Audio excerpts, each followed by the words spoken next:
नमस्कार, जय हिंद साथियों। स्वागत है आपका हमारे YouTube channel Gurukulam coaching institute में। और आज हम बात करेंगे पॉलिटी के टॉप 100 वेरी इंपॉर्टेंट क्वेश्चन के ऊपर, जिसमें कि हम यहाँ पे वन लाइनर क्वेश्चन लेके आपको आए हैं। और इसके हमने साथ ही साथ आपको आंसर भी दिए हैं। और इससे आपके कॉन्सेप्ट बिल्डिंग में काफ़ी ज़्यादा हेल्प मिलेगी। यदि आप किसी भी वन डे एग्ज़ाम की तैयारी कर रहे हैं जिसमें कि आपको ऑब्जेक्टिव क्वेश्चन आते हैं, तो डेफिनेटली यहाँ से आपको काफ़ी ज़्यादा हेल्प होने वाली है। पहला क्वेश्चन आपके पास है, हिस्टोरिकल बैकग्राउंड से रिलेटेड है। Which act introduced federalism in India. तो हमारे पास जो गवर्नमेंट ऑफ इंडिया एक्ट होता है 1935, वो हमारे पास महत्वपूर्ण रोल प्ले करता है। और फेडरलिज्म के बारे में उसमें जो आपकी पावर्स है वो डिवाइड कर दी जाती है। पावर ऑफ डिवीजन होता है और वो सेंटर और प्रोविंसेस के बीच डिवाइड होती है। और यहाँ पे प्रोविंसेस को भी अब ऑटोनॉमी दी जाती है, पावर दी जाती है अपने डिसीजन मेकिंग के लिए। तो ये एक महत्वपूर्ण बदलाव जो अब का गवर्नमेंट ऑफ इंडिया एक्ट है 1935 के माध्यम से आता है। क्वेश्चन नंबर 2 है हमारे पास यहाँ पे, the crown took over governance from the east India company after which events. यानी कि जो क्राउन है, उन्होंने जो ईस्ट इंडिया कंपनी का रूल है वो कब भारत में खत्म किया और खुद का शासन यहाँ पे डायरेक्ट रूलिंग या खुद का आप बोल सकते हैं कि डायरेक्ट शासन करना शुरू करा। तो 1857 की जब क्रांति होती है, तो उसके बाद काफी सारे बदलाव आते हैं। और अंग्रेजों को लगता है कि जो भारत की स्थिति है, अब वो कंपनी के हाथों से छूटती जा रही है। कंपनी इसको पूरी तरह से जो प्रशासनिक गतिविधियां है उसको नहीं निभा पा रही। अब यहाँ पे हमें सीधे तौर से अपना हस्तक्षेप करना चाहिए और अपना जो यहाँ पे शासन है, प्रशासन है, उसको और ज्यादा मजबूत करना चाहिए, उसको बढ़ाना चाहिए। और उसकी जो टेरिटोरियल एक्सटेंट है उसको और ज्यादा एनहेंस करना चाहिए, इंक्रीज करना चाहिए। तो 1858 में 1858 में गवर्नमेंट ऑफ इंडिया एक्ट लाया जाता है, जिसके माध्यम से जो पावर है that transferred to the British crown, और इसी के साथ ईस्ट इंडिया कंपनी का जो शासन है वो खत्म हो जाता है। नेक्स्ट हमारे पास मेकिंग ऑफ द कॉन्स्टिट्यूशन से रिलेटेड क्वेश्चन है। सबसे पहला क्वेश्चन है, who chaired the drafting committee. जो कॉन्स्टिट्यूशन बनाने के लिए जो एक प्रारूप समिति बनाई गई थी, तो उसके अध्यक्ष कौन थे, उसका महत्वपूर्ण रोल रहता है। तो यहाँ पर जो doctor B are Ambedkar ji है, उनको इसका अध्यक्ष बना दिया जाता है। और इनको आर्किटेक्ट ऑफ इंडियन कॉन्स्टिट्यूशन के नाम से भी जानते हैं। और अगर हम यहाँ से नेक्स्ट क्वेश्चन की बात करें, द ऑब्जेक्टिव रेजोल्यूशन, तो that was passed by the Pandit Jawaharlal Nehru. 1946 में इसको पास कर दिया जाता है, जो कि बाद में हमारे संविधान में प्रियम्बल के परिदृश्यों में हमें नजर आता है। तो जो ऑब्जेक्टिव रेजोल्यूशन था, इसका मुख्य उद्देश्य जो कॉन्स्टिट्यूशन है उसकी एक रूपरेखा तैयार करना था, मतलब कि उसके लिए एक आधार बनाना था कि किस आधार पे हम पूरे के पूरे कॉन्स्टिट्यूशन का निर्माण करेंगे। उसके बाद अगर हम प्रियम्बल की बात करें, तो प्रियम्बल में पहला क्वेश्चन हो सकता है, which amendment added socialist and secular to the preamble. ये बहुत महत्वपूर्ण है, कई बार पेपर में पूछा गया है। तो इसका जो सीधा आंसर रहेगा वो है आपका 42nd अमेंडमेंट 1976, 1976। 42वां संवैधानिक संशोधन से हम अपने प्रियम्बल में दो वर्ड ऐड करते हैं, जिसका आप कह सकते हैं सोशलिस्ट और सेकुलर। तो इससे पहले हमारे जो प्रियम्बल है उसमें तीन महत्वपूर्ण वर्ड्स ऑलरेडी थे, अब 5 वर्ड्स हो चुके हैं। और उसमें आपका था डेमोक्रेटिक, रिपब्लिक और आपका सोवरेन। 3 वर्ड थे, सोशलिस्ट और सेकुलर बाद में जोड़े गए। फंडामेंटल राइट से आर्टिकल 21 प्रोटेक्ट विच राइट्स। जो आपका अनुच्छेद 21 है वो किस तरह के अधिकारों की सुरक्षा करता है। तो इसमें आपका आएगा right to life and personal liberty. इसके बाद which case upheld the basic structure doctrine, यानी कि जो मूलभूत ढांचा की जो सिद्धांत है वो किस केस से हमें क्लियर होता है। तो इसकी जो केस था that was Kesavananda Bharati versus state of Kerala 1973। और अगर हम देखें तो इसमें limited parliamentary amending powers preserving core constitutional principles. Next हमारे पास है directive principle of state policy से which DPSP promotes village panchayat.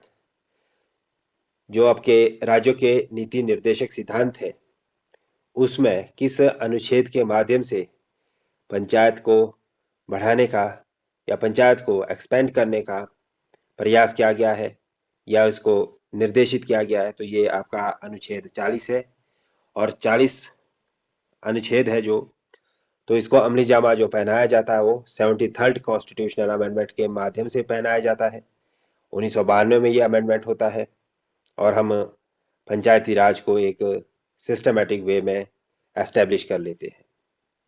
Parliament से रिलेटेड क्वेश्चन है what is the term of Rajya Sabha member. जो आपके राज्यसभा के सदस्य होते हैं उनकी जो अवधि है वो 6 साल की है, बट इसके साथ साथ इसके 1/3 जो सदस्य होते हैं वो हर 2 साल में रिटायर्ड होते हैं ताकि वो इसकी जो कॉन्टिन्यूटी है वो बनाए रख सके। Money bill is defined under which article, यानी कि जो आपका मनी बिल है उसको संविधान के किस अनुच्छेद के माध्यम से निर्धारित किया गया है। तो आपका अनुच्छेद 110 मनी बिल की बात करता है। इंपॉर्टेंट पॉइंट यहाँ पर ये है समझने का मनी बिल से रिलेटेड कि जो मनी बिल है वो अप्रूव लोकसभा से ही किया जाता है जबकि राज्यसभा इसके लिए अपने सुझाव दे सकती है, अप्रूवल नहीं दे सकती। ये महत्वपूर्ण बात है, आप समझिएगा इसको। नेक्स्ट हमारे पास है सुप्रीम कोर्ट जजेस से related. Who appoints supreme court जजेस। तो जो भारत का चीफ जस्टिस है उनकी जो नियुक्ति होती है वो प्रेसिडेंट के द्वारा की जाती है but based on the collegium recommendations. Collegium system that is judges cases ensures judicial independences.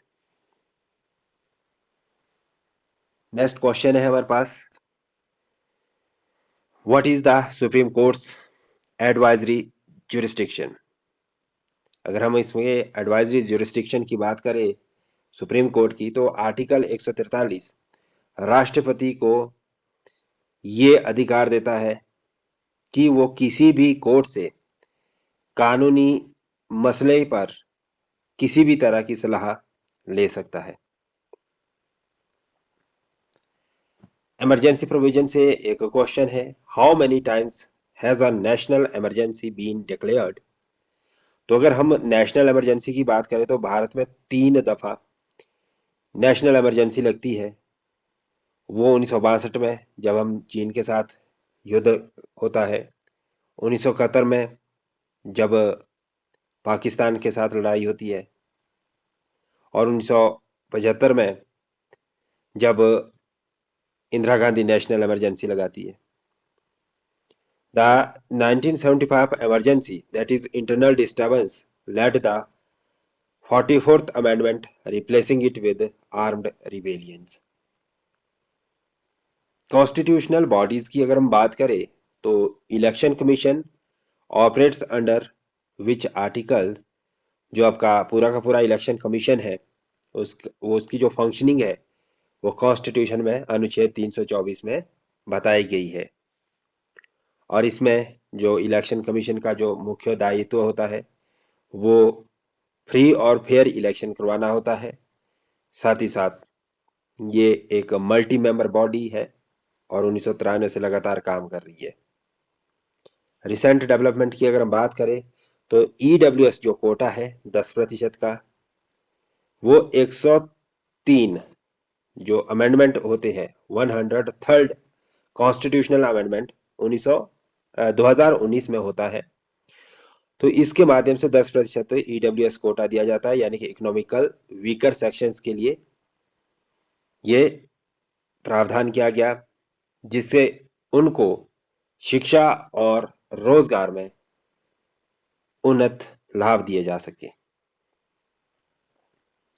Next है, what did the Jammu and Kashmir reorganisation act do, यानी कि जो जम्मू कश्मीर का पुनर्स्थापना कानून 2019 है, वो किस बारे में बात करता है? वो करता है abrogated Article 370 and bifurcated the state into two UTs, that is J&K and Ladakh।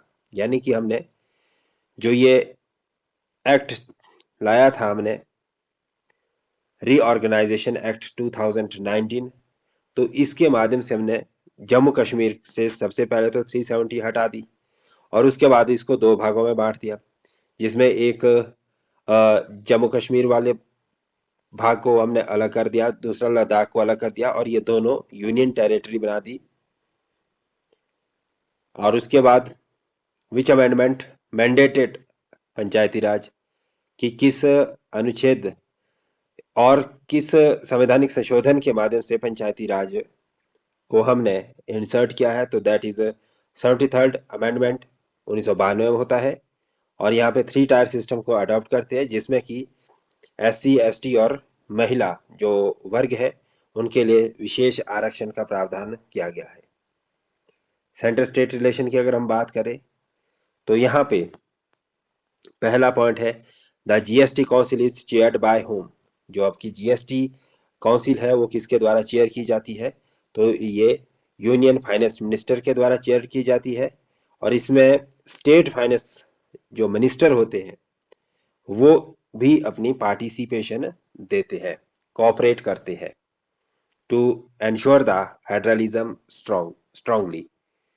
Fundamental duty से संबंधित which committee recommended adding fundamental duties, तो ये जो कमेटी थी दैट वाज स्वर्ण सिंह कमेटी 1976 में आती है, added via the 42nd amendment और आर्टिकल 51A।